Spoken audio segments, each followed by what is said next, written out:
자, 관련해서 우리 로저 비비에 사서 선물을 했던 김기현 부인이 김건희하고 사적으로 여러 차례 통화를 했다라는 얘기가 나옵니다.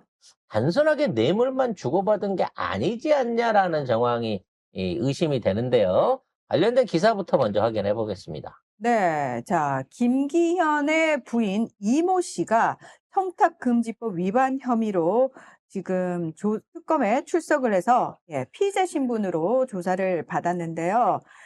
자, 이 사람이 2023년 3월에 김기현이 당대표로 당선된 직후에 260만 원 상당의 로저 비비의 가방과 감사 편지를 전달을 한 거죠.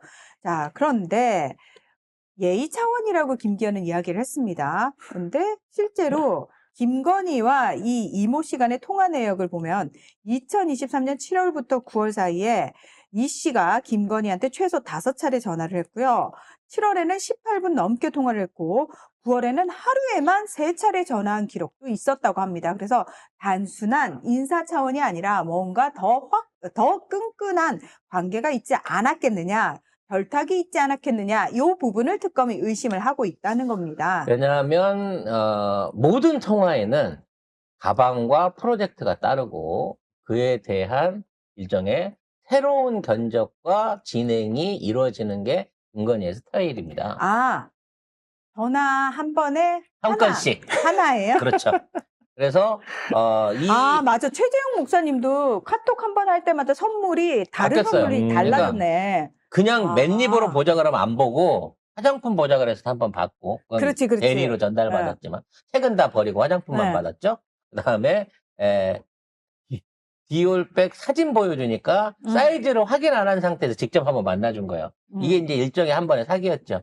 아유, 뭐, 이게 잔만한 걸 갖고 왔어. 이러면서, 앞으로 이러시면 안 돼요. 최소한 이 정도 사이즈는, 뭐, 요러고 이제 한번 만난 거였단 말이죠. 그러니까 똑같이 이와 관련해서 건수마다 하나씩은 추가로 이게 생겨야 되는 물건이라서. 근데 이게 7월에 보니까 무슨 일이 있었냐면 최혜병 사망 사건이 있었습니다. 어허. 그때 통화를 한 거예요.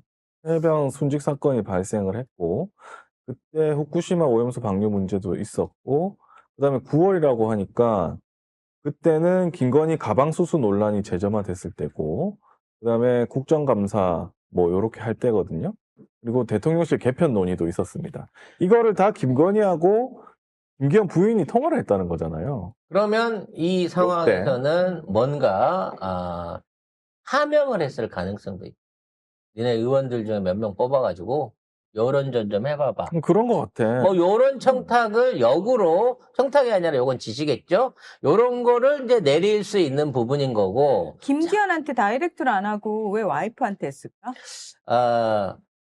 일종의 이제 그 직접적이고 은밀한 통로를 아는 거죠.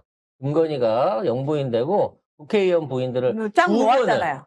두 번을 전수 모집을 시켜가지고 거기에서 일종의 자기 위협을 보여줬단 말이에요.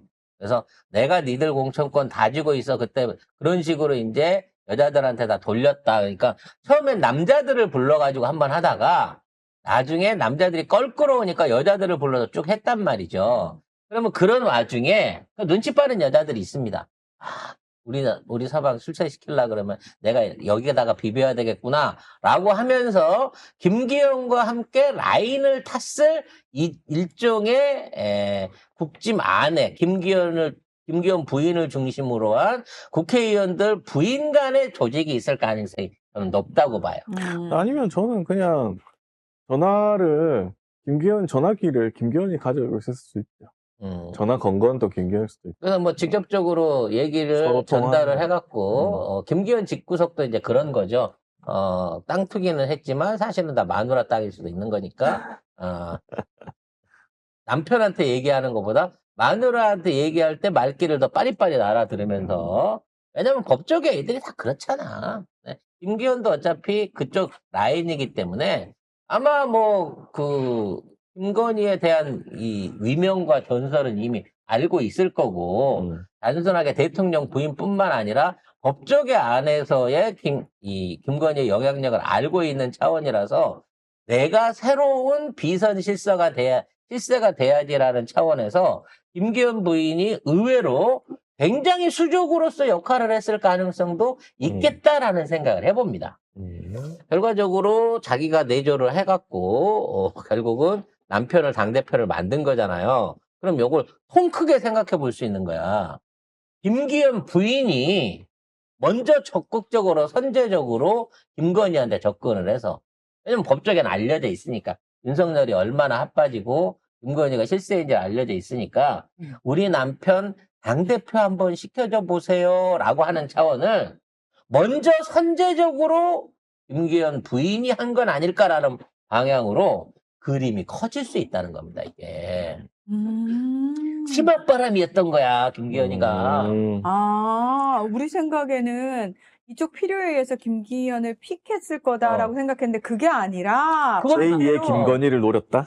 그것도 할 수 있는 얘기인데, 아무튼 김기현이라고 하는 듣보잡 땅투기꾼은 당대표로 찍어 올리기 위한 치맛바람을 김기현 부인이 일으킨 정황을 보고 이와 관련해서 지금 특검이 그 부분을 파고 있는 게 아닐까라는 생각이 든다는 거죠. 대박. 안 그러면 김기현이 그 당시에 선택될 경쟁력이 없어요. 남자 그룹 안에서는. 아니 맞아요. 사실 그치. 우리가 왜 김기현이 됐어? 누군지도 잘 몰랐어. 우리도 그 당시에 그 얘기를 하면서 김기현? 듣보? 이랬거든요. 근데 이 득보가 출세를 하게 된 배경은 윤석열 라인이 아니라 김건희 라인일 가능성. 그러니까 권성동도 찍어 누르고 이런 것들을 다 정리를 한 거잖아요. 김기현을 위해서. 그래서 이런 것들을 할 수 있는 힘의 원천, 선택의 원천이 오히려 김기현 부인의 치맛바람이었고, 그래서 이게 의외로 정치적으로 큰 파장을 일으킬 수 있는 초입에 있지 않은가. 저의 개인적인 예리한 예감입니다. 그럴 수 있겠네요. 충분히 그럴 수 있다고 저는 생각이 되네요. 자,